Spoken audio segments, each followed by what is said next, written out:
Hi everyone, it's Matchbook Horse Racing podcast time, and I think all in all we've got a really good weekend of punting and potential decent prices going up. Looking at the document we share, we've got a few of those on the Matchbook podcast this week.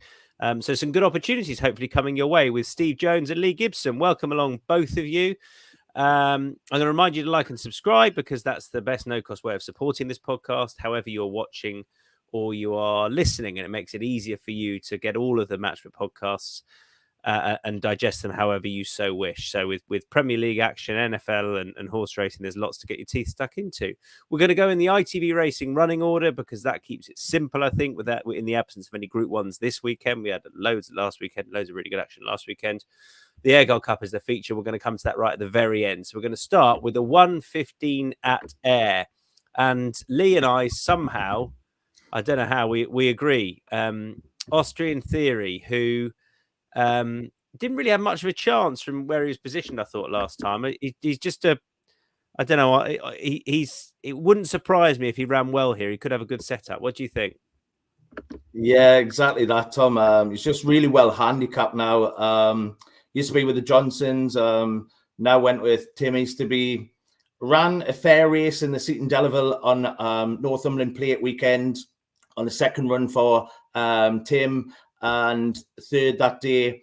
It's just come down to such a good mark. I just couldn't leave him at the prices. And I thought that eye-catching run of the season was at Thirsk. Got caught on heels behind runners.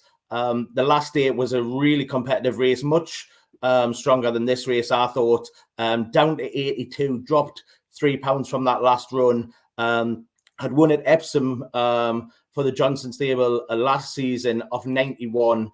Yeah, just the prices. I couldn't let him go. I was surprised that we managed to hit the dart on the same horse, to be honest, because he's been so hokey-cokey in and out. But yeah, Austrian Theory for me in the opener. Yeah, and the other thing for me is that York run, you know, the pace all week, really, the pace and far side was where you wanted to be, on the pace, far side at York, on the round, all the straight course. And, you know, he was off it. All right, he did challenge a bit more towards the far side, but he was well off the pace. You couldn't get into it that day. I think the winner made all. And I wanted to side with something, if it was coming out of that race, that was off it. So, yeah. Came down on Austrian Theory, a very healthy 15.0. Steve, 11.0 for your shot. Yeah, Paddy Shack, who is definitely going to pop up in a race like this at some point, has become well handicapped. He's only had 4 starts since during David O'Mara, joined from Roger Very, but spent most of his career in France, where he ran in the French Derby last year. He was second to Big Rock not even 18 months ago in a Group 3 at Longchamp. And he's down in a handicap like this. He ran a lot better than he has been at Ripon last time. And I think that he's just coming to the boil. The ground is a slight concern. Maybe you prefer it a bit softer, but you get with French imports that everyone thinks that they want soft ground because, according to the form book, they've been running on soft ground, but quite often they haven't because they just call everything soft in France, which is quite crackers. But if he handles the ground, Paddy Shack has got a really good chance for David O'Mara. And it's good that Danny Tudhope rides the other one because we're getting a bigger price than we should on Paddy Shack. All right, we're going to move to Newbury. The features the Mill Reef, but the 1:30 is the World Trophy over 5 furlongs. And Naf is having another go. He's a selection for Lee and I at 4.0. Do you know what, Steve? I'll let you kick off because you've got a big old price with 7 questions, but you're only in the place market, right? Yeah, place only, because it would have been win in place, but he's got a penalty for winning earlier in the season when he was a big price in the Palace House Stakes at Newmarket. Since then, he had no chance from where he was drawn in the saddle slipped, or he was hampered and the saddle slipped in the Stewards Cup. Before that, he ran down the field in the King's Charles Stakes, used to be the King's Stand at Royal Ascot. Didn't have really much chance in that. But before that, he ran really well in the Temple Stakes, went third to Kurdos and Living the Dream. and he had Asphora behind him that day, the Australian horse who went on to win at Royal Ascot. I think with blinkers on is an interesting angle, because he won the Palace House with cheek pieces the first time, so maybe that switch around of headgear. But it's slightly annoying he's got a penalty, but I can see him outrunning his odds by some order. So yeah, place only, 7 questions. And if I can add to the case as well, that I think he's best with a little bit of a break. That was his best run at Maidan. He then won on the start of his UK campaign. I thought it was my tip. And he's had. I'm just adding a bit of ballast to your case, right, okay. which was pretty light. I think he's. I think 49 days is a plus, Steve. So I think all in all, nailed on 4th, mate. Nailed on 4th. Well done. Lee, we agree again, frighteningly, with a NAF who I'm not sure would have been ready to win last time anyway, because he had such a long time off the back of a big old break. He won in Saudi and then he got pneumonia on the way to Dubai. So I think they're taking a while to get him back. But he ran with loads of promise last time. Big old drop in grade. He was hampered and then eased. And he's just the best horse by I think he's a good bit better than these, and like a fair price given all that, 4.0. Yeah, totally agree. I think £8 clear in the ratings there. I just got in the back of my head the likes of Relief Rally. Haggis says that she wouldn't train on. The sold her. Lowther winner, she has potential there, but the rest of them, I think enough's just a notch above. Like you say, look, a Group 3 winner, Group 2 winner, then in Saudi Arabia, 2 start to go. If you watch that Sprint Cup, still travelled well before being absolutely butchered. Two horses collided in enough, and that was the party over. I thought it still travelled well until that point, and yeah, this is a huge class drop for enough. I think just best in the race, clear on ratings. Yeah, keep it simple. Okay, moving on back to Ayr for the Doonside Cup over 10 furlongs. I thought this was too trappy, so I'm sitting out. I'll come back to Lee straight away if I can. Fair price for yours. Yeah, Aiden. Look, you've got to be a forgiving person, maybe, to go with Aiden. 210 days off. Last seen when lame in the Winter Derby there. But as a listed winner, got turned over at long odds on second start at Newcastle. Went and won a listed race after that, and then ran 4th in the Guineas 2 years ago, behind Caribus, Native Trail. Luxembourg was 3rd. That just shows the level Aiden can run at, and already won at this level. Just a long time off and lame the last day there. But if you can forgive that, I think this is a weak race. I think Phantom Flight at the top is probably just the obvious one. Already done it at the level, but was 7th. Had excuses in this race last season, but was 7th. Beaten 7 lengths in this race last season. Yeah, so I just one maybe to take on is Phantom Flight if you're going to take a risk, and I thought Aiden was too big of a price to let go. Steve Jones. Yeah, I've got to go in again with Emphjar, who I definitely think's way up to this level. He probably found a mile and one a little bit sharp for him at York on that sharp mile and one, or less than mile and one, when he was behind Phantom Flight last time. I think he can turn that form around. I think he's got a lot of class, as he showed when winning the John Smith's Cup and finishing second in the in a hot handicap at Goodwood. So if you forgive him last time, and I think it was the fact that it was the trip and the test was too short, then I think he's got a great chance, Emphjar. Okay, I'm sitting that one out. Lee's sitting the next one out. It's the Autumn Cup at Newbury. That's the 205.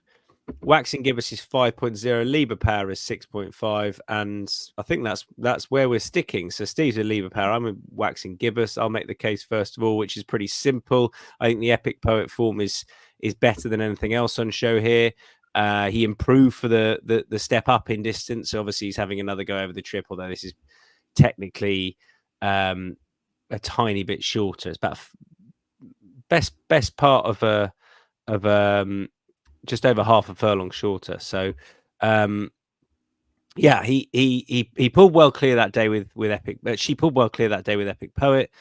She was given a pretty handy ride. Of those that were up there, she did comfortably best of those. I mean, Knightswood wasn't too far away, but ultimately Epic Poet came from a little bit further back. So did Dancing in Paris. And there's a chance that the way she was ridden, she was just feeling it at the finish. She hung right a little bit late on and may have just been getting tired. But this is technically ever a bit shorter. And, you know, she had to do the hard work last time. Lightly raced 4-year-old. I think there should be loads more to come. And she's a course winner as well. So I thought she was a very solid 5.0 favourite. Steve. Yeah, Liebe Power, who is incredibly consistent. Last 5 starts, 1-2, been runner-up 3 times, never beaten more than a neck, including last time at York by Shadow Dance, who hasn't done the form any harm at all since then. And I think it's just, you know, that Liebe Power is going to turn up and run his race. I think the extra furlong's going to help as well. He's just looks like he's got every chance in a very competitive race, but he was the most likely winner for me. Talking competitive races, the Ayr Silver Cup is the 225. 23 of a max 25 here. We've got the Gold Cup to come as well. And, well, there's big prices going up. Mine's the shortest of the lot, actually. So, Lee, you've got a couple of big prices. Take it away, sir. Yeah, I think Rhythm and Hooves, who joined Robert Cowell now, is on a fair mark, £1 below last winning mark there. Won the Palace of Holyrood House at Royal Ascot 2 seasons ago, went with Archie Watson, won at Doncaster there off a pound higher as well, and has joined a good stable who knows the time of the day with these sprinters, Robert Cowell. So, yeah, just wanted the price and want to watch out for. But my main play is Admiral D, who's on a really good mark 2 seasons ago, ran off 95 in the Ayr Gold Cup, and last season ran it in this race, the Silver Cup, only beating a length and change there off a pound higher. Won his side of the group as well, first of 7 in that group. Just ready to pop up, Admiral D, I would have said, and ran 3 times at Ayr, ran a solid race there at October, went 3rd as well, so likes the course. And Richard Fahey's got 4 in the race. Billy Garrity would have got the choice of the 4 jockeys that have took them rides. So yeah, look, I'm very happy with Admiral D. I think is a strong each way, place and win there for this race. But Rhythm and Hooves is also a saver there. So Rhythm and Hooves 26.0, Admiral D the same price. And just on the draw, did you have you've gone for sort of mid and then low, but is that just you're selecting the horses first and then you're not too worried about the draw, or are you? I don't know.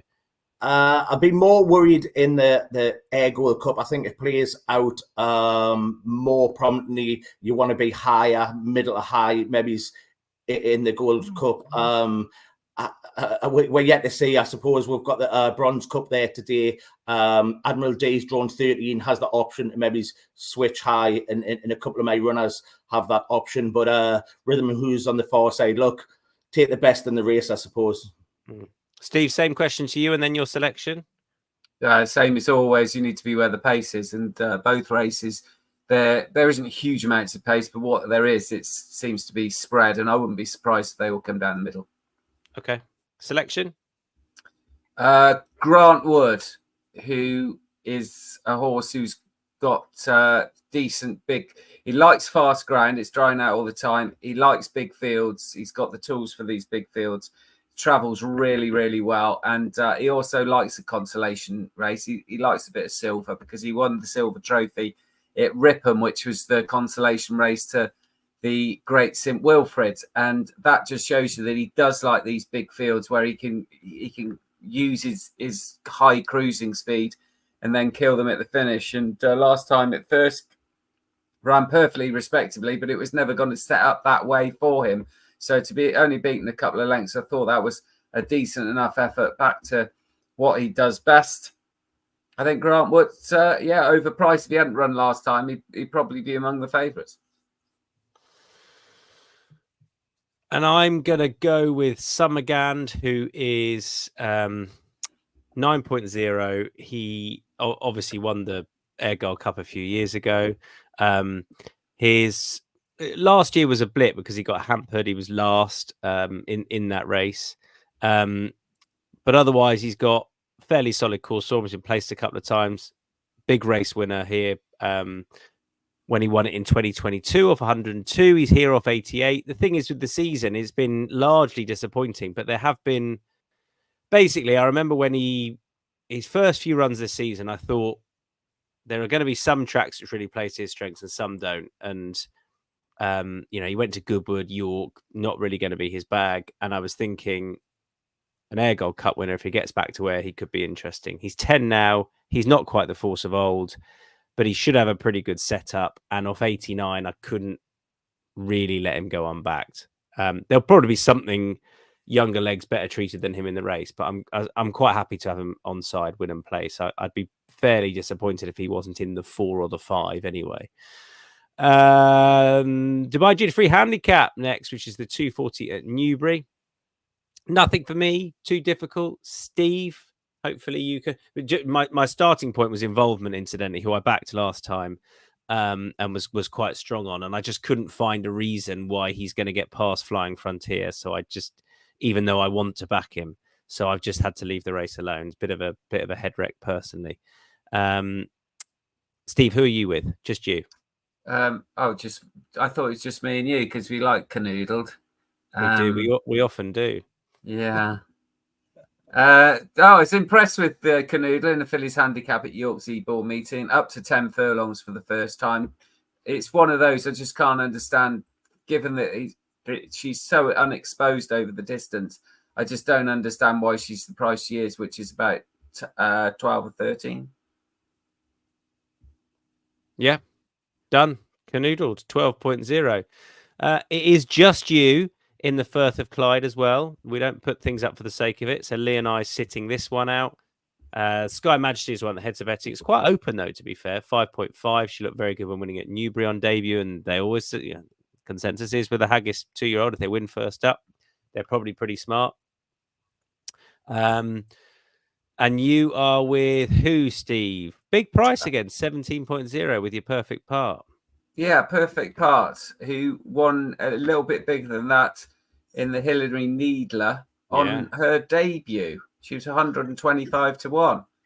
And then she was beaten in novice races under a penalty, but that's not an easy thing, especially when 5 furlongs around Musselburgh was always going to be too sharp for her. In the Lowther at York, I thought the step up to 6 furlongs, I didn't think she ran at all badly in that race. It was dominated up front by Celandine, and she was basically last, and she just kept on plugging on and finished up the backside of some good horses, including Heaven's Gate of Aidan O'Brien's, who'd been placed in group races earlier in the season. So I thought that was a good effort, and the fact that she is now on a stiffer track than York Ayr, I thought, and down in grade, I thought she's got every chance in there. I'm surprised she was so big as she was, and it was another of those. I thought that she had to be better at 17 or around there. So Perfect Part, Firth of Clyde.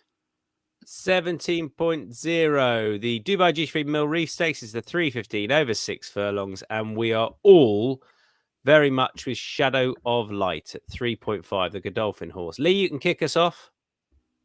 Yeah, I just thought that Jim Crack Run was the form to concentrate on. The favourite there, Powerful Glory, bolted up on debut. The third's come out and won since there, Kempton, beating an odds-on shot.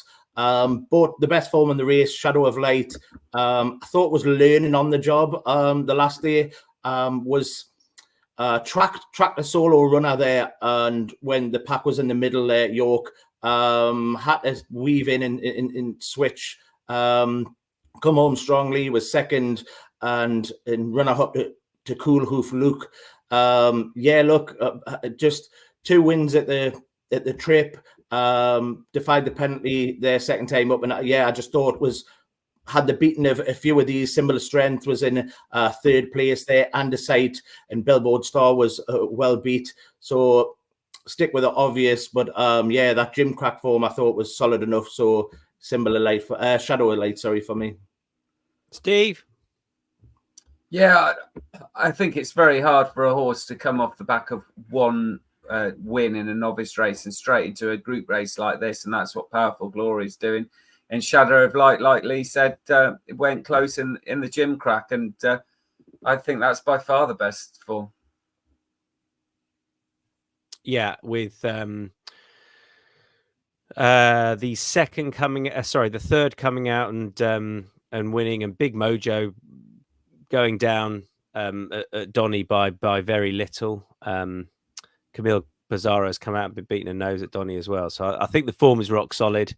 And the only other thing I'd say is that he, if you were going to pick the least good part of the track to be on, or anything towards the near side, that's where he raced. And he was on his own a bit as well, I think, at a crucial part of the race, whereas Cool Hoover Luke got a right toe throughout it by similar strength, largely. So I think there's a chance that if Shadow of Light had raced the other side and had more company and been towards the better part of the track, then I think he would have won. And I'm not sure that's been factored into his price. So Shadow of Light, for me, pretty strong on the day. The Ayr Gold Cup then. 5 different horses going up. Steve, you can kick us off. Glenn Finnan. Yeah, Glenn Finnan. I've always thought that this horse would be ideal for a race like this. So I can't desert him now, especially after he won over 7 furlongs last time at Sandown. I think a fast run 6 furlongs is just as good to him as 7 furlongs. He does stay the trip very well, which you need to do. He ran really, really well in the Wokingham. Might just have sat a little bit too close to the pace, but he ran well when only beaten a couple of lengths in 5th. And it's been good to see Michael Dodds this week, who trains him, have a winner most days after a bit of a quiet spell. So the yard's coming into form. Glenn Finnan always looked like a likely type for the Ayr Gold Cup. Had good form last season for Andrew Boulding over further, but there's no doubt that he's got the speed for this sort of test. So Glenn Finnan. My 2 going up are Orazio and Mustabshir. Orazio, first of all, he is really frustrating. Last year he went off joint favourite for this. I mean, he didn't run great. He had a few disappointing runs last year. I just always felt he was a horse that was going to kick on this year. Then I waited to ask it to support him. And I thought he should have won the Wokingham at a big old price. I don't know what the hell happened last time. I mean, I don't think 7 furlongs is his bag, but he stopped very quick. But just on that Ascot run, I definitely want him on side here at the prices at 17.0. Orazio, I don't know if he's well drawn or not. I don't know where exactly you want to be. I always have in my head, stand side is if you're going to be anywhere, but I think that was more a tale of sort of 5-10 years ago. And it can build into it. It certainly happened when Huntsman's Close won the Ayr Silver Cup. The bronze and the silver all came stand side, and that's then where they came in the Gold Cup. So that's possibly worth bearing in mind. You might be on the wrong side come race time, depending on what's happened in the bronze and the silver. The other one I wanted to back was Mustabshir. Again, it's pretty obvious. I thought he improved for the step back in trip last time. And he didn't get away with it at Goodwood, but here it might just suit him a little bit better. He's just about in the middle. And he's been eased £1 for that really good run last time when, as I say, he Get It made all. Apollo 1, who's done well since, was right up there as well, and he just couldn't get into it. So I thought dropping him £1 for that was really fair. 15.0, definitely want him on side as well. Lee? Yeah, 2 stabs at this. I think Rohan is just so well handicapped. I need to take a chance on him. Eye catching last time out, stayed on well, loves Ascot, so was kind of always going to be the case, I suppose, running well. Sent off 9-4 favourite last time out the back, come home with a rare rattle, and I just can't let him go because he's so well handicapped. He's group placed last season, won a Group 3 and running Group 1s down to a really good mark. Rohan, he carried, I think was £8 or £9 more in this race last season and only beaten a length and change as well. So yeah, Rohan, and also took a stab at a big price, Amorous Grey, the mare there. She's 7-year-old, not from a fancy yard there, Ray Guest, but he's had a winner in the last week or so. Callan Shepherd's takes the ride. He's in really good form as well. She's got no juice in the mark, but I think she'll come home with a good run. And at 41.0 on the match book, I think that's too high. Big old price. Good. God, I hope we found you some winners this week, because there are some chunky prices going up. So, yeah, that'd be really welcome. Rohan 13.0, Amorous Grey 41.0, Glenfinnan 21.0, Ratzia 17.0, Mustavshire 15.0. 5 darts at the Ayr Gold Cup from us. Match with Zero long shot time next goes live at 10 a.m. each day. If you want to win bet, that's where you want to go, because you're most likely to be getting best odds anyway with the Matchbook Exchange, because it's an exchange, and that's further enhanced by Matchbook Zero, live from 10 a.m. each day. Zero margin, zero commission. So that extra little bit is built into those prices for you. Mine is a Razzio 17.0 in the Ayr Gold Cup. Steve? It is Perfect Pass in the Birth of Forth, 3 o'clock. Birth of Clyde, Birth of something. Yeah, 3 o'clock. Yeah. And Lee, the race before. Is this the long shot? Sorry. Yes, long shot. Yeah, Admiral D in the Silver Cup there, I think, is on a really good mark. Billy Garrity takes the ride of the 4-4 he runners, and yeah, good shout long. Admiral D, I would have said. 26.0. Best bets now. I think we have got different races for you as well. Slightly shorter here. Well, for Lee and I, they are. Shadow of Light for me in the Mill Reef. Steve? Well, I wanted Shadow of Light, but you took it, so I'm going to go for Glenfinnan in the Gold Cup. I know it's a competitive race, but he's always looked like he's going to win a race like this. And Lee? Anaf in the 130 at Newbury, £8 clear on the ratings. Best in the race, I think. There you go. That's us done in under half an hour. Lee, thank you very much. Steve, thank you very much. We will speak to you again next week. Hopefully we found you a good few winners. Check out matchbook.insights.com for a recap of all of the best bets up there. See you soon.